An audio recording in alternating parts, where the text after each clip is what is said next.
So how was Christmas? Oh gosh, Christmas was a whirlwind and fantastic at the same time. So Why whirlwind? yeah. Well, I host a lot.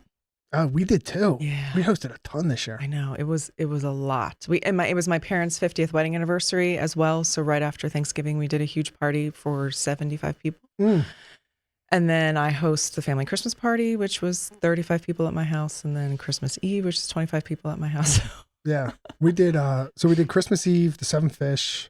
Oh wow. Yeah, then we do, and there's usually like 50 people in and out, and just sporadically. Yeah. And then we have obviously Christmas morning, which is insane. How many kids do you have? 3. 3 and a puppy. So 4. Yeah. Yeah. It's like threw a whole wrench into the whole situation. Yeah. And then we had like the other side of the family, my dad's side of the family. Lewis is my cousin. He was there. And they came over on Saturday. So it was like the DeStefano Christmas party. Wow. But it forces you to like clean and like Yes. put the presents away, and it forces you to like keep everything organized, which is kind of good because otherwise we just leave it a mess till February. Right. Yeah. Yeah.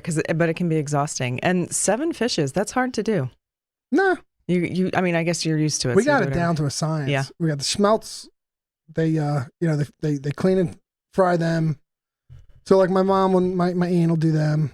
My wife and I do shrimp cocktail. So we'll go get the shrimp, we'll clean them and we'll do shrimp cocktail. We did an escarole pie this year with anchovy in it. Wow. But that was the 8th fish. Okay. Yeah. And then we got like, Clams Casino from here. This one does crab cakes. It's like, we do a charcuterie board though every year, which ends up being like, that's like the centerpiece of the table. Yes. Yeah, it's fun. Like a really pretty one with all of the Yeah, we do. I do the flower. I do the Okay. flowers. We do it all. Wow. Yeah, it's fun. That's great. We go to Bagliani's. We got it right down the street. Oh, Bagliani's. It is. Do you live in Medford? I live in Medford Lakes. Okay. Yeah. I paved a lot of roads in Medford this year. Oh, yeah. West Centennial, East Centennial, Tuckerton. Yeah. Yeah, I did a at sign.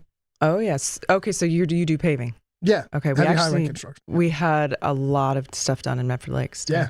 Yeah. I love it there. Yeah. That Centennial Drive is unbelievable. Mm-hmm. It is a beautiful area, and Medford Lakes is kind of like this little island in the middle of Medford, and it's like living at camp. I mean, we're really in the middle of the woods. I mean, there's deer, there's wildlife. It's unbelievable. Coyotes going through my back because I back to a preserve, and the snakes. I mean, like you just have to get used to it. It's cool. Yeah. I mean, you're driving now. There's like a herd of like 30 deer just walking down the street. Yeah. Oh. Yes. Exactly. And they don't care. They're like totally desensitized to people. They are. Yeah. I took a picture of a deer. I mean, it was maybe the biggest deer I've ever seen. They let me get like from me to you away. Yeah. It was like, click. Right. Smiled. Yeah. Actually, riding your bike through Medford Lakes, that you have to be aware of that because you'll get knocked off your bike by a deer. Really? Oh, yeah. Wow. Yeah. They're all over the place. And we bike everywhere. So like, that's cool. Yeah. That's cool. I love it there. Love it. There's no busing for the schools. It's all bikes. Wow. That's awesome. Yeah. I know. It's so great. I have 2 boys. I mean, it was perfect for them in elementary school and middle school. They started biking How they school do in elementary school? Really? Kindergarten. How does that work? By themselves? I mean, usually they would be like a group of kids, so they would kind of all meet on a corner and go together. And in the beginning, I would go with them for some things, but they would do it on their own. And I would teach them how to get to and from school, like in a lot of different ways, because, Medford Lakes, it's not a grid or anything. You're going around lakes. Yep. So there is a bike route, but sometimes if something happened and you have to then find a different way. I found a kid one time crying on the side of the road because there was a fire truck in the bike route and he wasn't sure how to get to school. Yeah. But it was so good for them. I mean, my older son was hardcore. Snow, rain, didn't matter. He was riding his bike. They still do that? Oh, yeah. That's awesome. And he would accumulate, like he figured out like how many miles he rode by the time he finished 8th grade. He was like, yeah. That's cool. Yeah. He would ride with he would play a bass guitar. He'd have that on his back, his backpack on the front. Yeah. Cool. I bought a house right in the middle of the school districts. Like, so the middle school's across the street, the elementary and high school are behind. So great. So we walk to school every once in a while, whenever someone's available to walk. But when they go to middle school, they'll be able to just run across the street and go. Yeah. Which is cool. Oh, that is, it makes such a difference when you have everything right there. Yeah. It's so good for the kids. And then all the different things you have to go to for the school too. Yeah. Mm-hmm. Yeah, That's great. we're in the thick of it, just about. Yeah, we're getting there. How old are they? 6, 4, and 1. Oh, wow. So we're not in the thick of it. We're nearing the edge of the thick. Yeah. Well, I mean, you're in the toddler and all kinds of stuff and school. Mm-hmm. Mm-hmm. Yeah, it's fun. Yeah. And now I'm kind of into that empty nest time period. Oh, yeah. How's that? Well, my older son, he's 22. He graduated last December, and he immediately went, he took a contract to work on Royal Caribbean. So he was an audio engineer on board ships for the last 7 months, and he finished that contract and then decided he was going to go to Nashville because that's where you want to be, because he wants to tour. Cool. Yeah. So it's great. It's fantastic. It's also weird at the same time. And then I have an 18-year-old who just finished high school last year. And he's the opposite of his brother in that he's not sure what he wants to do. He's taking a gap year to figure it out. Yeah. Cool. Which, honestly, it's really the best thing, because he came to me and he was like, I don't want to invest all this money into school and I have absolutely no idea what I'm going to do. I'm like, of course. I think so. The gap year, if that's the attitude for the gap year, it's great. Mm-hmm. Because just in retrospect now, like the way the whole system works is insane. It is. It's absolutely insane. Yeah. And the way the student loans work, they're insane. Mm-hmm. I mean, you talk about it and it's like they just give these kids $160,000. Yep. You don't even hear from the loan company at all. You don't even hear from them. Yep. You graduate, they say, oh, hey, remember us? Oh, you can't pay? Sure, we'll put it off for 2 years. Mm-hmm. 2 years go by, you get a job, you get an apartment. Oh, hey, remember us? Uh-huh. Oh, put it off for 2 more years. Right. 2 more years go by, you find a wife. Yeah. And then before you know, there's no room for student loans. You forget all about it. Right, yeah. And then before you know it, you're paying $400 a month till you're, I don't know, 2065. Forever. Yeah. Right. Yeah. And it's like just being able to, I mean, taking that year, if you could ingrain into kids like what student loans mean in that 1 year, it might make a big difference. Yeah. And also, so many of them don't know and then when they go to some expensive school where they could go to a community college and get some of those credits out of the way. I mean, I think he's just trying to, and I tell him all the time, like, listen, you're going to shift and change. Like, it's not like, and when I choose this career path, that is it forever. Yeah. How did you get into construction? There were no jobs when I graduated college. Oh, okay. And I didn't have any resources anywhere else besides the field of construction. So I started working. I just wanted to get out of my parents' house. Yeah. And, so I did it. And then it was like, I just kept going. Okay. What was your college major? Law and justice. Okay. Criminal law and justice. I took the LSATs. I got into a law school, but I didn't go. I just stayed in the construction because at the time, there was like article after article after article about how, you'd have to take out an additional, $120,000 in loan to go to law school. You get out, you got to be a clerk for 2 years, making $40,000 a year, working 80 hours. And I just did a little quick math and I'm like, man, I'd be like 52 years old before I caught up to myself, Right. Like I'm going to have to live my whole life before I can even get to even, if I make this decision. Work like crazy. Yeah, I'm kicking myself in the ass now because I work like crazy in a totally different kind of way. And, I got to deal with the sun and I got to deal with the ice and I got to deal with the, it's a whole different kind of, a whole different world. And the ceiling is much lower and it's, that's part of the reason I brought you in, because of that, once the construction worker kind of realizes that, like, I have to accept this spot I'm at. Yeah. It makes them feel like almost like claustrophobic, and, so I think I've told you before, like a psychiatrist on here, the Rowan University, Dr. Amy Janke came in. We had a couple of people come in, just someone did sound bells. Just trying to kind of figure out like what guys can do, like, not just in construction, but not just guys either. Right. But just, when you hit that ceiling and you're like, shit, I can do better than this. I can do more than this. And no one's letting me. And it's like, right. Yep. Yeah, that makes sense. Really, it's from the perspective of different types of modalities to be able to help you move forward in your life. I mean, from a hypnotherapy standpoint, it's about removing limiting beliefs to be able to reach the goals that you want to reach. Yeah. So what is hypnotism exactly? Well, so what I do is hypnotherapy, there's a difference between kind of the stage hypnosis, what you see on TV and things like that. Whereas that is someone that, I mean, it's a show. So like they are being controlled. Whereas in hypnotherapy and the type that I do is specifically kind of really the opposite of that, where the person remains in control the entire time so that they have this feeling of deep relaxation in their body, but their mind is still very alert. Like they know what's happening around them. It's almost like sometimes people say it's almost like they feel like their body is floating because so many people spend so much time in the sympathetic nervous system. That's that fight or flight. And when you're in hypnosis, you're in parasympathetic. It's the same brainwave pattern as meditation or prayer. So it's a place where people can actually like rest some and have peace and a calm. That sounds nice. I know it is. Most of the time when I do a session with someone and I bring them out, they're like, oh, can I stay there? I'm like, I know. I try to leave them there as long as possible. Yeah. Especially when I can tell when people are in that place, and it is such a beautiful thing, especially when someone comes in and I can see like their shoulders are up to their ears. And really some of the biggest causes of disease is stress, just stress in your body that's just not managed. And there are many tools that we can use to help with stress. That's all. We actually had a naturopathic doctor on, Dr. Kyle Myers, who talked a lot about how stress can really mess you up. Yes.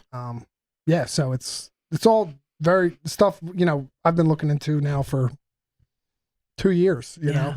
So I'm really excited to talk to you about this. So you talk about how like, you can see that you have someone right where you want them. Now, could you take it a step further into hypnosis?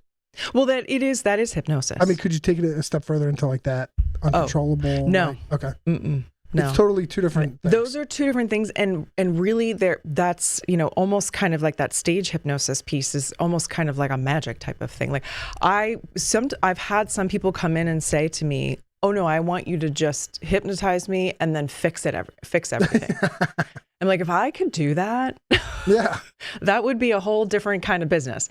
That's not what you can do. It is, the person has to have emotionalized desire for change. And that I interview people before I take them on as a client. I don't take everybody. And really the reason is because that person has to truly have emotionalized desire for change or it won't work for them because it's work on their part. One of the main things I do is I teach people self-hypnosis because they need to do the work in between sessions. That's actually the most powerful piece of it, is that me teaching them the tools for how to live their life. Because the hypnotherapy itself, I am doing 6 to 10 sessions with someone. It's very different than psychotherapy or any kind of talk therapy where you could do that for years and years and years.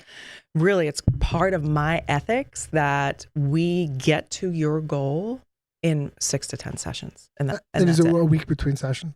It's usually weekly or bi-weekly, depending on the person's schedule. For specific things like smoking cessation or weight loss, I'm very specific about like, it needs to be like 6 weeks in succession. And, like you have to be dedicated to that time. Like there's no vacations in between and things like that. So you talk about that like emotional desire. Now with smoking, I was a smoker. As you can see, I still am addicted to nicotine. I stopped smoking though, which good for you. Well, it's fine, but it's like I still need something. Yes. But for a long time, I knew in my logically I wanted to quit. Logically, this is bad for me. This is going to kill me. I don't feel as good. I'm out of breath. Blah blah blah blah. But I didn't want to quit. Can you help someone in that stage? Yes. Who just knows it, but they don't want it? Yeah. I mean, so I think that there's the difference of kind of on that conscious intellectual level. Of course, it's not good for you and you shouldn't be, sucking chemicals into your lungs, right? That part. But there's so many deeper levels to that. And that is really what we're going after, is we're getting into kind of the beliefs, the emotions, the memories, all of those things that are in your subconscious mind. because that's where we're going in hypnosis, is we are going into the subconscious mind. Ooh. Yeah. So when you kind of think of it, like usually I use kind of like some graphics in that, like if you think of the mind like in this circle, and the top portion of that circle is the conscious mind. That's where you have your will, intention, your choice, your deductive reasoning, things like that. It's also kind of the place where your critical factor is. And the critical factor is the monkey mind. So that's that voice that you're hearing that's kind of like, oh, you're not good enough. You can't do this. And so what we do in hypnosis is we calm that critical factor so that we can access the subconscious mind, which is kind of like the next layer down in that circle. And in the subconscious mind, that's the doer. And that's the place where is your emotions, your memories. It influences your autonomic nervous system, which is that parasympathetic, sympathetic nervous system. And it's the place of your imagination. It's also an association making mechanism. So what that means is when I see people that have fears, that association making mechanism could be like they were 3 years old and something happened and it got so stuck in their subconscious mind that it is the same physical reaction to something across a timeline, right? Because that's what that association making mechanism is. And so then what we're doing is that subconscious mind is programmed by peers, by authority figures, by trauma. It is programmed, and you can have negatives and positives in there. And a lot of times the way that I kind of, sum it up for people is think of it like a computer or your phone, and it's like an app that needs to be updated. Mm-hmm. And so that's what we're doing in hypnosis. We're updating your programming. That's really interesting. Lou, weren't we talking about that, like mushrooms or one of them weird drugs that they say it's like you're skiing down a slope and you can just keep going down the same and you just get stuck. You can't open it up. And then like when you introduce this drug, whatever, MDA, whatever, what was that called? I think it was LSD. Okay. Yeah. Yeah. And it just kind of like clears the path. It's like a fresh sheet of snow was the analogy. Is that like kind of? I mean, it kind of is similar to that, but you're doing it without any kind of substances, which is the benefit, of when I talk to doctors or anybody about hypnotherapy, there's no side effects because you're not taking anything. Right.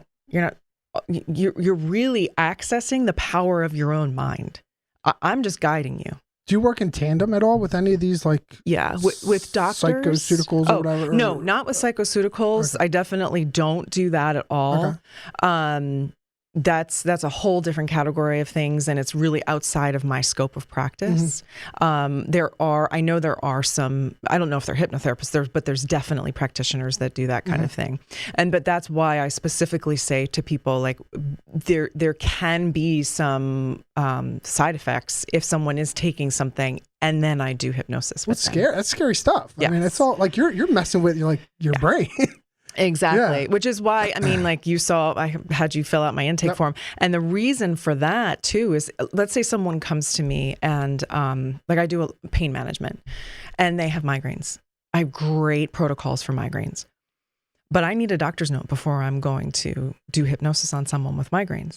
And the reason is because it's so effective that if they haven't been checked out by a doctor and they have a brain tumor or something, and we really tamp down all that pain, then it's like, oh, I'm feeling great. Right. Wow. So it's really important. What are you doing exactly? Like, what are you like the practical, like, what is it happening? Yes. really what's happening is the person they're listening to my voice. But what we're doing is I'm using different techniques, including neurolinguistic programming. So it's the use of language, and we are bringing them into a calm, relaxed state. And then really it's about repetition and it's imagery, because your subconscious mind thinks in pictures. So if you have a picture of something negative and we rework that into a positive image. So I always work from a goal basis. So we build out together collaboratively what it is that you want. A lot of people come to me and there's a lot of negatives. All these things are going wrong. I'm like, okay, well, what do you want instead? Which sometimes it's really hard for people to articulate that. Yeah. because they're so used to living in this cycle. So once we can articulate that and have that goal, then we are using repetition with that goal and self-esteem statements, action statements. And then also it really is that mental movie of creating what it is you want instead, right? So when you have achieved this and you are free from headaches and you can live your life fully, like the way that we create that imagery is, where are you? What are you doing? When is it? Like, we get detailed. And when the person is in hypnosis and they have been relaxed down into that place, then I say that to them. I do recordings for them, because it's also to be listening to it in between is really important too. Wow. Yeah. So do you, I assume insurance doesn't cover anything you do. Generally insurance doesn't. The way that, I do, it's, cash pay when people come to me, but I do provide a receipt. There are some insurances you can submit your receipt to be reimbursed, because it's a similar, like, kind of acupuncture type of thing, it depends on the insurance. Most insurances really aren't going to cover it. Now, so like Kyle Myers, for example, he is, I think he's license ready. He's considered. So he went to medical school. Yes, he did all that stuff. He's like, if New Jersey ever says naturopathic doctors are a thing. Yeah. He's good to go. He's good to go. Yeah. So he's been lobbying and, trying to, talk to politicians to try and, get this to happen. Yeah. He's meeting a lot of resistance from other naturopathic doctors who are not license ready because then they kind of are become, a moot point. Exactly. Now, is there something like, is there any political thing like that in your area that your community is working with? So specifically for hypnotherapy, it's state by state. And so the school that I went to is in New Mexico. So they are doing some things around that in the state of New Mexico, but it really is, there is no licensure for hypnotherapy. There's board certification. And so it really is so important for people to investigate the hypnotherapist because there isn't like a licensing. So you want to make sure that they are part of a board and that board has specifications on the type of education that the person has and, or continuing education or different things like that. So from kind of that standpoint, there's kind of, two sides, just like there is in everything else, that, in New Mexico, they're working on, like, should there be some licensure or things, like that. But like, every state is different. New Jersey does not require that. It just seems like it's like practices like this are just right on the cusp of being recognized as like a legitimate thing that can help people. Oh yeah. If you take that same person with migraines, they go to a doctor and they might give them a nerve blocker. They might, tell them to take Motrin forever. Like my wife, for example, she suffers from migraines sometimes. It happened during one of the pregnancies, never kind of went away. And I believe in this type of medicine. Right. And, it just feels like it's like right on the cusp of like being recognized as such. Yes. And it's interesting because so many of these things, and I'm sure that naturopathic doctor would talk about it too, they're really old. Like this isn't new. Yeah. This is really, people are paying more attention to it because people understand the brain-body connection, the mind-body connection, and how, this can really affect disease. Yeah. I mean, that all of this and the way that your mind is thinking about it can affect a tumor. Yeah. It's crazy. Yeah. It's like, people are like, to your point, people are like breaking through that conventional media and like podcasts and they're doing their own independent research and they're seeing like, oh, well, the medical, they have lobbyists and pharmaceuticals and they like, of course they're pushing that on us. Like, why wouldn't they push that on us? Right. Why would they want us to have 6 sessions and be healed? Exactly. It makes no sense. Right. Yeah, no one's getting paid for that. Exactly. There is not big money in it. So really pharmaceutical companies would be pushing against anything like this. Right. Yeah. And that's a big enemy. That's a big, it is a big guy to go against. They've got a lot of money. They've got a lot of money to be able to it's a shame. do that. It really is a shame. There was a big study that was kind of spearheaded by the school that I went to, and I'm certified and trained in what this study was. And was a $3 million National Institutes of Health study that was looking at how hypnotherapy in kind of comparison to drug therapy for people with overactive bladder. I mean, talk about being very specific, right? This was done at the University of New Mexico Medical Center. And it was over, I think it was 4 years. It was a longer study. And they had two groups, one that was strictly hypnotherapy, one that was drug therapy. And by the 6-month period, they found that it was actually pretty equal to the results, that the people that felt an increase in their wellness and or decrease in their symptoms and things. But by 1 year, hypnotherapy was superior. Yep. So, and it just is such an interesting thing, which of course, that's drug companies aren't going to love that, because instead of taking this pill, you can actually then it was 8 sessions of hypnosis. And 1 year later, that meant that those people weren't continuing on. They had their recordings that maybe they were still listening to doing their self-hypnosis. And 1 year post-study, the hypnotherapy group was better.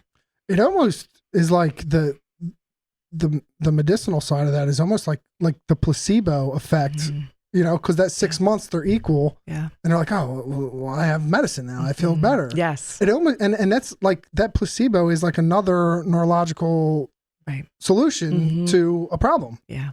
And then once that wears off, you're left with just the drug. Yeah, exactly. And it that almost helps your case even more. So yeah, it is, it's interesting. Sometimes one of my clients will say to me, will this work? As in from hypnotherapy. And my answer is always, what do you think? Yeah. Right. Like I'm not doing anything. I'm guiding you, but I'm not doing anything. I just recently had a client, and I clear with them that I can share the story. He came to me with very severe essential tremors. So essential tremors being that it is movements, usually in the hands and the arms. Sometimes it's in the head, and they can't control. And so for him, it was he could not, when he walked into my office, he could not get this bottle of water to his mouth, and he had a deep brain stimulation device implanted in his brain. So he had electrodes in his brain that were being controlled by, actually it was an iPhone that controlled, to prevent him from having so many tremors. And even with that, he still had severe tremors. It's like a Black Mirror episode. I mean, it was, you could see he was, so distraught by this and had been living with it for a while. He had the DBS device implanted 5 years ago. And at the time, his neurologist said to him, you should do hypnotherapy. And he said, you're crazy. I'm not doing anything like that. But then 5 years later, when he was still having these issues, he looked into it, got clearance from his neurologist to be able to do hypnotherapy. And I have to tell you, even just seeing the response that he had, older gentleman, had gone through throat cancer, like he had a lot of things, and was not sure how this was going to be. Like I needed to build trust with him in the beginning. The first hypnotherapy experience we did, when I brought him into hypnosis and he was in the chair, he was completely still. Not a finger was moving, nothing. I mean, I was pretty impressed by this. Like that's pretty amazing. So we did, we had a 6-session series set up. By the 3rd session, he came in and he looked at me and he said, Suzy, I'm playing the piano again. I haven't played the piano in years because his hands wouldn't be still enough. And really his wish was that he could turn pages in a book. That's what he wanted to be able to turn pages in a book, which he couldn't do because he couldn't get his hands to relax enough. So these tremors are exacerbated by stress. Right. So when we do all of this healing and stress reduction, then he can have more control over his body. And then also this DBS device that he has in his brain, his doctors had told him that he should turn it off at night because it gives him headaches because it's stimulating your brain all the time. But he couldn't turn it off because if he was to turn it off, he wouldn't be able to keep his head still. Like turn it back on in the morning? Yes. Wow. So you sleep without it on and then you turn it back on in the morning, like you flip the switch on the phone. And he, for years, wasn't able to do that. But I set him up with a longer hypnotherapy recording that he would use at night. And by the 5th session, he was starting to turn off the DBS at night. That's amazing. I mean, when he would almost like kind of skip into the room. He was so excited. Like, Suzy, I was able to turn it off. Like, he sent me an email on Christmas Day thanking me for what we did together.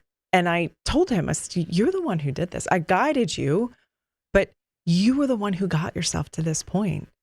And in our last session, he said, I have a date. He felt enough confidence that he set up a date and he was going to go and meet someone because he was isolating himself, which of course was making it worse because he didn't want to be around people because he had such tremors. So it was really such a beautiful evolution to watch. And he followed the guidelines to a T. You know, he would do his hypnosis every day. He would do the long one at night. He would do a short one during the day because it was really making him feel so much better. It's amazing how like powerful the brain is. It is. It's all the mind. It's almost like it's almost like there's no need for medicine at all. I mean, I would say... I mean, there is. Yes. Yeah, don't get me wrong. But. We are very fortunate to have modern medicine, but I also feel like this is adjunctive care. So to be able to do them in parallel is so great. Like if people would come to me for surgery preparation, right? I do surgery preparation. And it's actually that we would do a recording that they would listen to while in surgery, you know, and it's, the healing time is so much faster because going into a hospital, it's scary, right? So if you can be in a place where you can help to kind of have control of some of the emotion that you have, because really an emotion is coming to tell you something and then it needs to move on. Sometimes they get stuck. And that's what we're working on a lot of times is kind of getting some of these memories and emotions unstuck from people. Man, you're probably such a good mom. You know, like just understanding emotion like that, like being someone who doesn't understand that at all, it gets you know, you really like, you're like, what is going on right now? Right. But being someone that like understands like just the psychology of people and emotions, and you know, I just feel like you are so well suited to like handle kids, and you know, it's. I mean, there's. As I'm sure as a parent that you know and your wife would know, there are definitely times where my emotions are hijacked by my children. Yeah. And, you know, I think that it's, I think the beautiful piece of it that I find in doing this work is that we listen to everything that we say. Your mind is listening to everything you say. And I tell this to people all the time, because when they come in and they're saying, you know, oh, I'm bad at this, or I'm so sad. And like, okay, you're explaining this to me, but we need to change that script because you're listening to everything you say. And from my viewpoint is when I'm doing this hypnosis for people, I'm saying all of these positive things that, yes, are completely designed for them, but I'm hearing it too. So, you know, when you think about like what I do each day, helping people get into this relaxed state, I am holding space for them. And for me, I believe in them 100%. I mean, that's how I prepare for when a client comes in. I see them in my mind and I see them completely healed. And having that, like, it's really about like what I'm putting out there for them too. You know, for many years, I was a doula. Are you familiar with that is? Nope. With your wife having kids? Okay. So it's someone who supports women in childbirth and labor. Okay. And also supports them postpartum. And so it's, you know, from kind of that experience is also knowing how, you know, being there for someone and just holding that space and having that energy too of that positivity, you know, because like that would be a lot of times for like a dad, I would say to them like, okay, I can see that you're kind of spinning up and your wife can feel that, you know, so it's so important. Babies can feel it. Oh, like, yes. like an infant baby can sense when you are frustrated. Yeah. Like, why are you? Oh, what's the matter? Yeah. You know? Yes, exactly. And yeah, it's like it's a really wild experience. You know, learning how to be a parent. Yeah, It definitely is, and I think that there's, you know, it's kind of putting experiences out there for them. When my older son was 10, he and I went to Rwanda, Africa to do humanitarian work. And at the time, people thought I was kind of crazy for bringing my 10-year-old to a third world country. But a lot of that was for him to have the experience of seeing how other people live and being there for them. And it was so fascinating to watch him play with these kids. They did not have language that was similar. You know, the kids in Rwanda did not speak English. My son did not speak in Rwandan, but they could play together. And so that interaction was really such a great thing to see. And for them to be able to communicate in that way. So kind of watching that and understanding that you don't actually have to have words to communicate, but you can communicate kind of with feelings and body language and all this kind of stuff. And when we were leaving, I was saying to him, like, okay, we're going to say goodbye now. And he said goodbye to all the kids he was playing with. And he got on the bus and he sat with me and he started to cry. And I was like, what? Why are you crying? And he said, Mom, my heart hurts. And I'm like, okay. So we talked about it, and it was because he opened it. He opened his heart to these kids.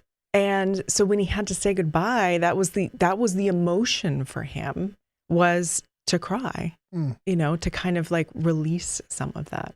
So just having that type of experience. And for me, what it was too, like, of course, you know, I'm not expecting him to come home and then just be this completely different child from seeing how other people live.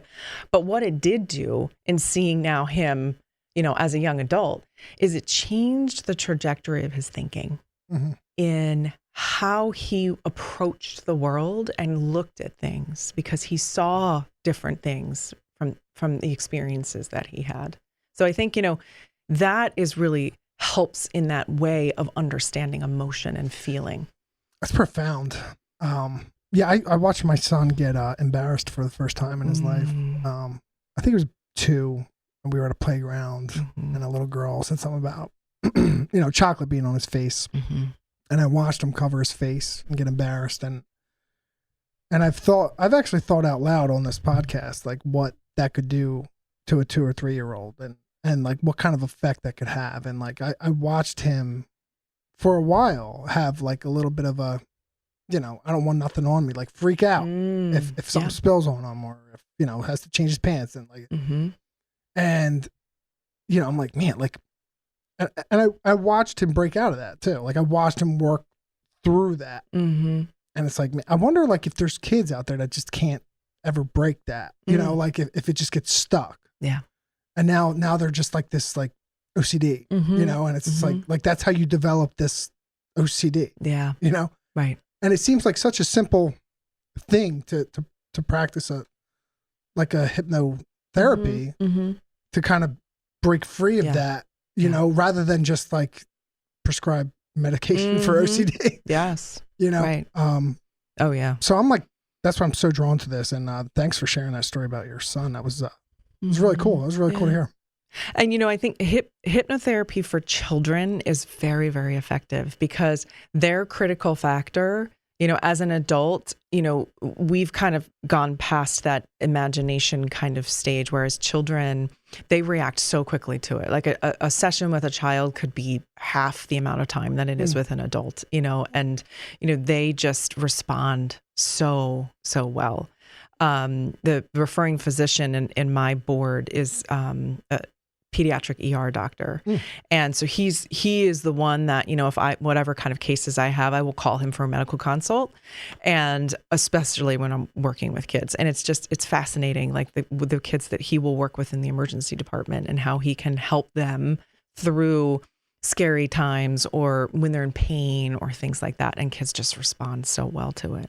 It's really fantastic. It is amazing. Like that makes a big difference when you have a doctor that really knows how to like talk to kids, you know, like they will freak out over some, you know, like they're just the cold ones that go in there, they got a needle, they're just, you know, and then you got the other ones that, you know, they take the time to kind of get the kid comfortable. Exactly. You know? Yes. Yeah, it's a cool thing. Yeah. So you talked about it. I did fill out a form. You did. Can we hypnotize me? Hypnotherapy me? Well, yeah, it would be Have a we been doing hypnosis. it? Well, Without my no, we have not been doing it. We have not been doing it. So yes, so I think we can do a relaxation hypnosis.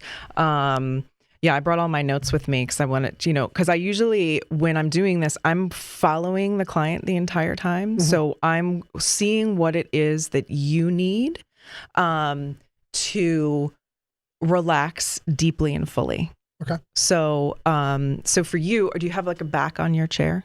I do. Okay. So if you lean back and just kind of make yourself comfortable. Yeah.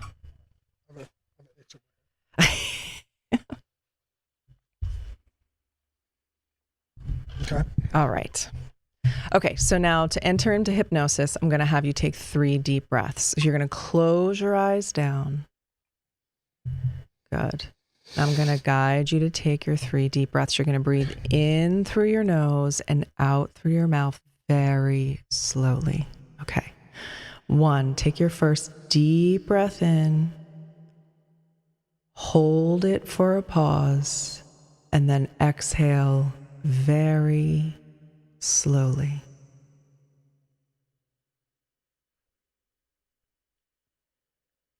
Good. Take your second deep breath in, hold it for a pause, and then exhale slowly. You are beginning to relax. Now take your third deep breath in, hold it for a pause, and then exhale very slowly.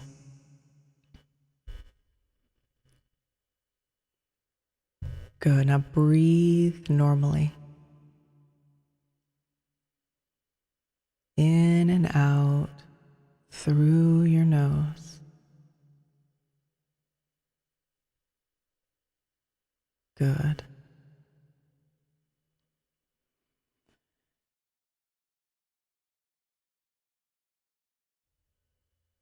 All right. Now to go even deeper relaxed and become even more responsive to positive, healing ideas. Think about relaxation coming into your scalp, forehead, and facial muscles.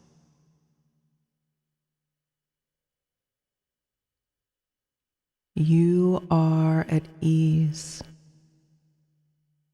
and you begin to feel a deep wave of peaceful relaxation flowing over you.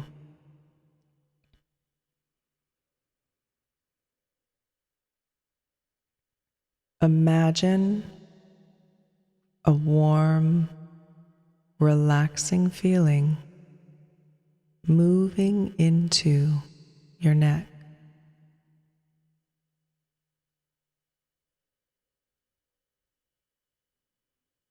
Think about all the neck muscles becoming loose and limp.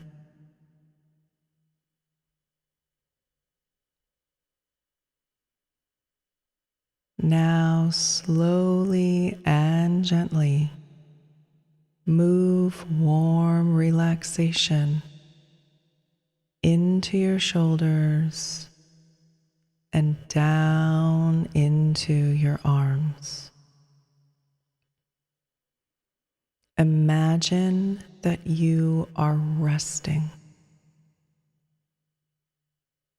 and your body feels loose and very comfortable. Imagine the muscles turning loose and limp, relaxing more and more. Your shoulders, arms, and hands are becoming pleasantly warm and relaxed.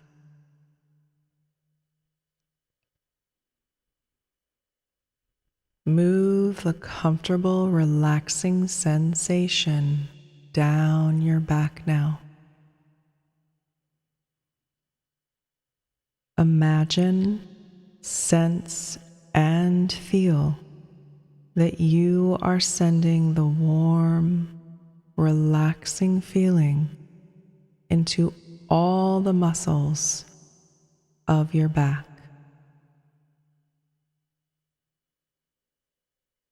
Picture all the back muscles loosening and relaxing now.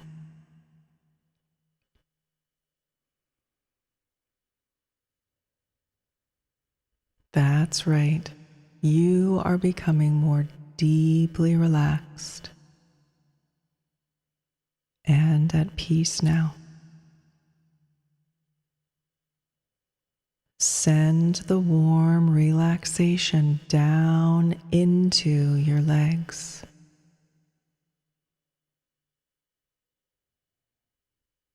Slowly, easily, and gently, imagine the relaxing sensation melting away any tension as the warm, relaxing, comfortable feeling moves down, down into your legs.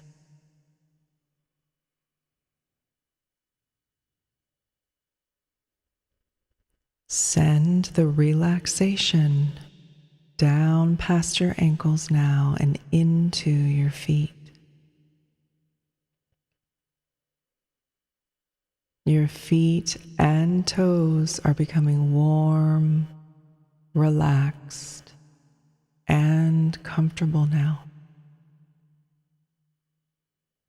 Your subconscious mind is receptive and ready to act upon positive, healing ideas. Just being in this hypnotic relaxation is healing for you. Enjoy this pleasant time as your body restores itself.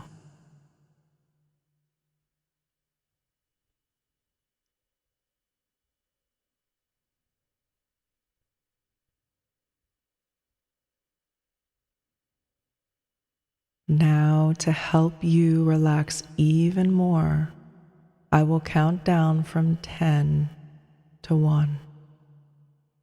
As I count, you can explore an even deeper level of restful relaxation. You can just listen, or if you would like, you can repeat what I say in your mind. 10. Deeper, relaxed. 9. Deeper, relaxed. 8. 7.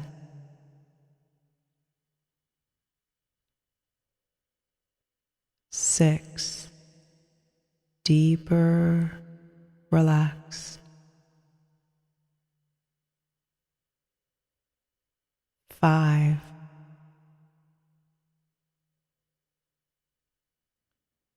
4. 3. Deeper, relaxed.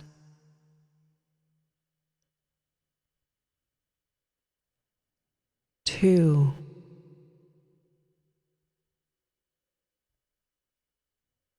1. Deeply relaxed. Rest here for a moment, feeling comfortable, free, and at peace with all creation while I am quiet.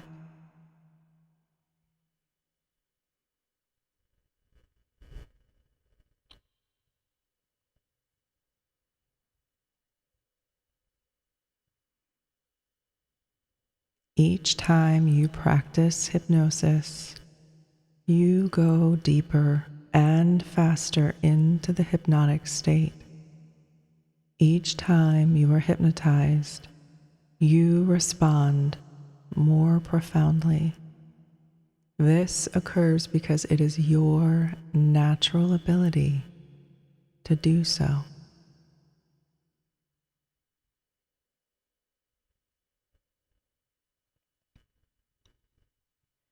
Enjoy this deeply relaxing, peaceful place.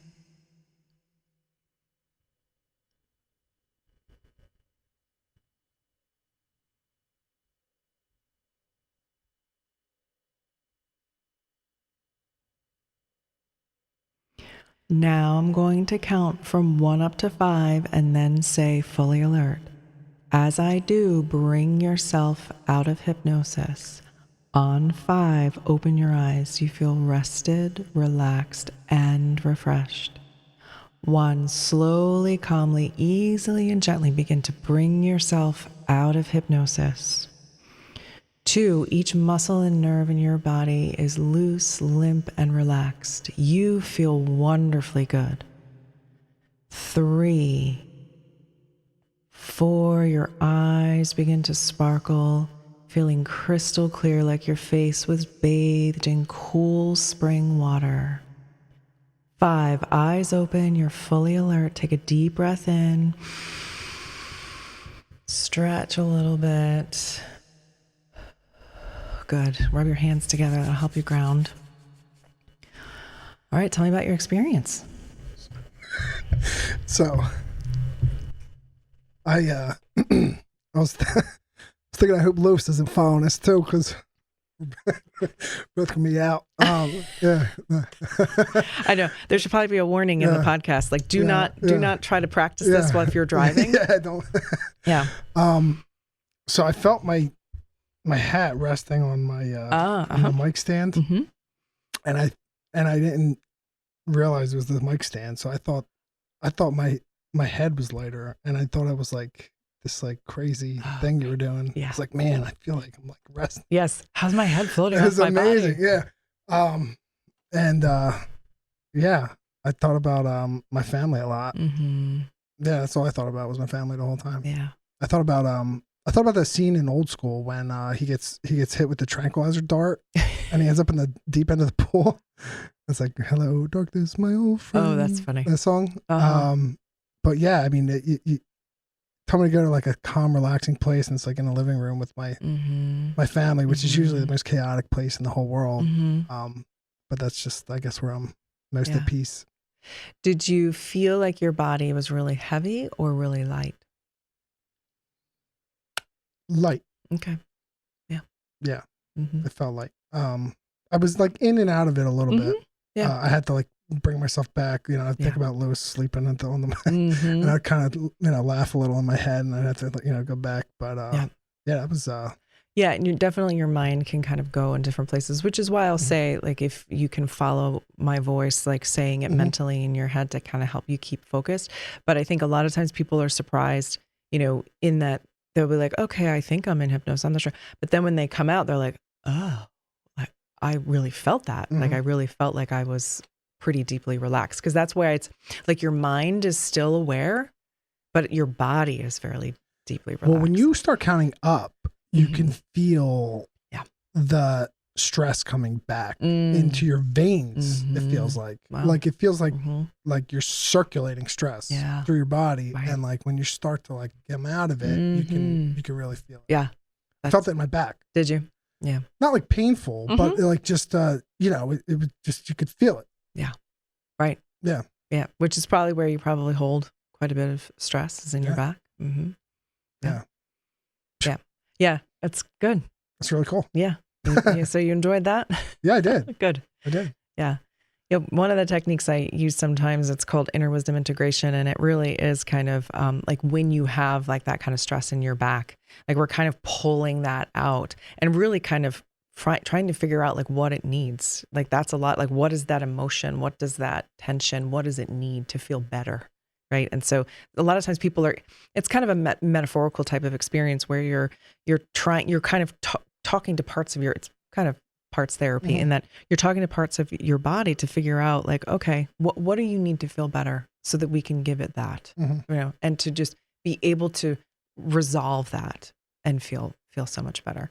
One of my clients, it's a singer-songwriter, and came to me for confidence, which is really interesting because he would be on stage singing, but when he first came in, he could not look me in the eyes, which was fascinating. And so we did a lot of work on confidence building, and he has gotten gigs all over the country. He has just transformed the way that he interacts with people just by building that confidence for himself and giving himself this ability to believe in him.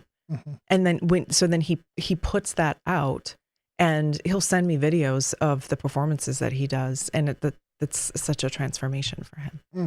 Yeah. He's one that will say like, well, I don't want to stop after 6 weeks. I'm like, okay, well, we can, it's a different goal then, because it's very specific to like, okay, then let's elevate it to the next level. Like, what is it that you want next? Right. And then we can work from there. Yeah.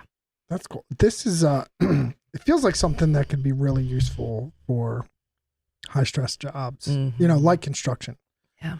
And construction, we've talked about it a lot, a high rate of suicide, high rate of addiction, high rate of, death post-retirement, just everything bad you could think of. Yeah. And it's like just plagues the construction field because, and I don't, I've kind of tried to figure out, is it like the people, like that kind of people that get attracted to construction, or is it the construction that kind of does it to people, And I haven't really found an answer to that. Okay. I think it's maybe a mixture of both, but yeah, just what a useful thing to do. And I specifically for people working in construction and such, it's a physical thing too. So then there's so many different factors involved in it. But I think you're right that it's going to be multifaceted, obviously, and it's about people having tools, to be able to handle and work with the stress, right? Or to resolve either, because a lot of times it could be something that's holding them back. So it's some kind of limiting belief. And if you can clear that, then because stress is a choice too, right? Like it's kind of you choosing how you're handling a situation. So if you have different tools to be able to help you with that, then it gives you the opportunity to react differently, right? To a stressor that's coming at you, you can react to it in a better way that's healthier for you. Yeah. Yeah. I mean, it's a job that it can really take the soul out of you. It can, you don't know when you're leaving. Right. At the end of you don't know where you're going the next day. You don't know if you have a job the next week. You can't pee in a bathroom. You can't, you just can't. It's like a low, you're just like this piece of machinery. And it seems like the people that are the best psychologically in the field are the people that have totally accepted it. Like that's fine. I don't care. I'm like, this is a means to an end, like this is my job, whatever. They stop striving for more. Right.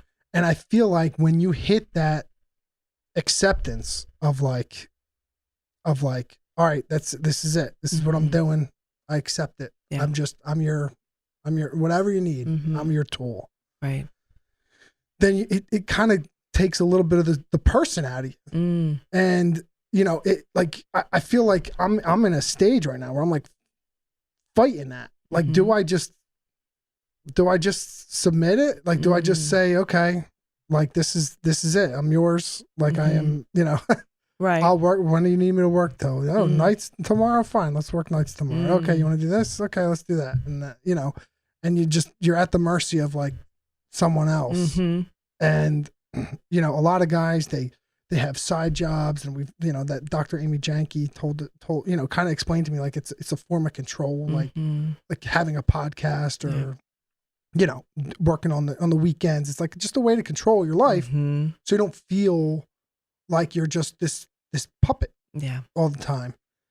And, man, it's just like, it's just a crazy thing. But this feels like something that could really help you with just positive, like, like you said, just being positive, because you could focus that negative energy right into,